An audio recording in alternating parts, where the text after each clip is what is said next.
Okay, so we are going to solve nonlinear systems by substitution. So here's our first system. Y equals x plus 4 and y equals an x plus 2 squared plus 1. So y equals the x plus 4 and y equals all of that in the second equation.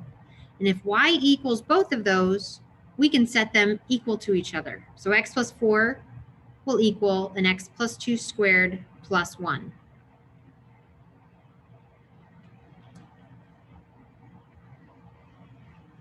Okay, so we're going to write out what x plus 2 squared means. So I still have an x plus 4 equals x plus 2 times x plus 2, and I still have the plus 1 on the end. Let's go ahead and do some distribution. So x plus 4 is going to equal x squared plus 2x plus 2x plus 4, and I still have the plus 1 on the end. All right, combine some like terms. So x plus 4 is still there, equals x squared plus 4x plus 5. We need to move the x and the 4 to the other side. So I'm going to subtract 4 to my constants on both sides and subtract x on both sides. So I get 0 equals x squared plus 3x plus 1. Now we want to look at this and we see, okay, it's not factorable. Nothing multiplies to 1 and adds to 3. So I'm going to have to do this using the quadratic formula. So just a quick reminder of what the quadratic formula is. It's negative b plus or minus the square root of b squared minus 4 times a times c, and that is all over 2a. So let's list out our a, b, and c. A is 1, b is 3, and c is 1. Let's take our a, b, and c and plug it into the quadratic equation, and we get negative 3 plus or minus the square root of 3 squared minus 4 times 1, and that is all over 2 times 1. Let's simplify it down a little bit. Negative 3 plus or minus the square root of something, all over 2.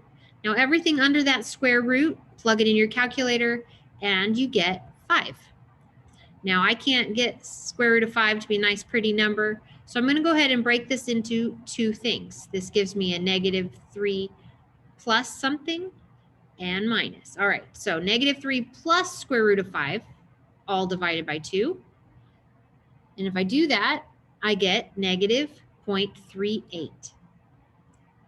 Now that's x. Okay, so once I have x, I can plug it in and find y, but we'll do that in a second. So if I do the subtraction, negative 3 minus square root of 5 all divided by 2, I get negative 2.62. Okay, I want to take those terms and I'm going to plug them in one at a time into my top equation where y equals x plus 4. That way I can find my y. So y is going to equal a negative 0.38 plus 4. And that is going to equal 3.62.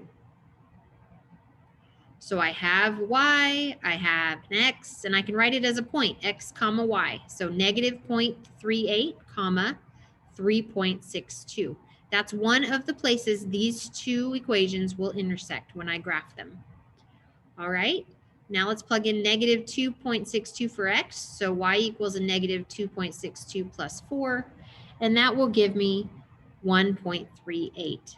So y equals 1.38, x equals a negative 2.62, write it as a point, negative 2.62, comma, 1.38, and there's our two intersections.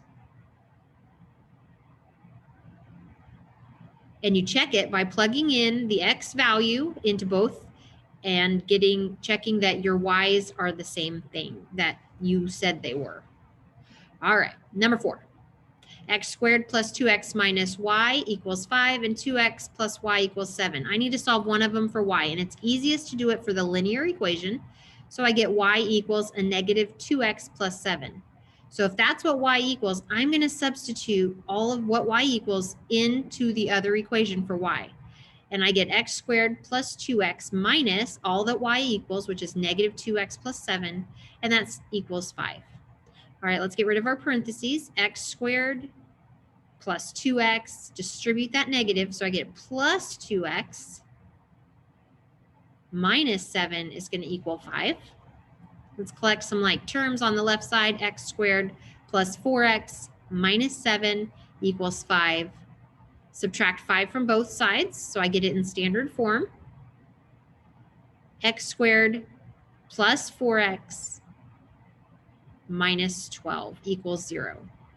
Let's look at it and see if it's factorable. No matter what, you can always plug it into the quadratic formula, but this is factorable. 6 and 2 multiply to 12. If the 2 is negative, it would multiply to negative 12 and add up to 4. So x minus 2 and x plus 6. That means x is a positive 2 and a negative 6. So those are the x values. Let's find the y values. So I'm going to take these and I'm going to plug them back in to the linear equation. And I get y equals a negative 2 times 2 plus 7, which is going to be 3. And then that gives me the point 2 comma 3. Then I plug in negative 6. So y is going to equal a negative 2 times negative 6 plus 7. That means y is 19. And that gives me the point of negative 6, 19. Oops, sorry, I wrote that wrong. X minus 6. It's just negative 6, comma 19. So there is my points where they both intersect. So now go to the practice and do problems number 15, 18, 19, and 21.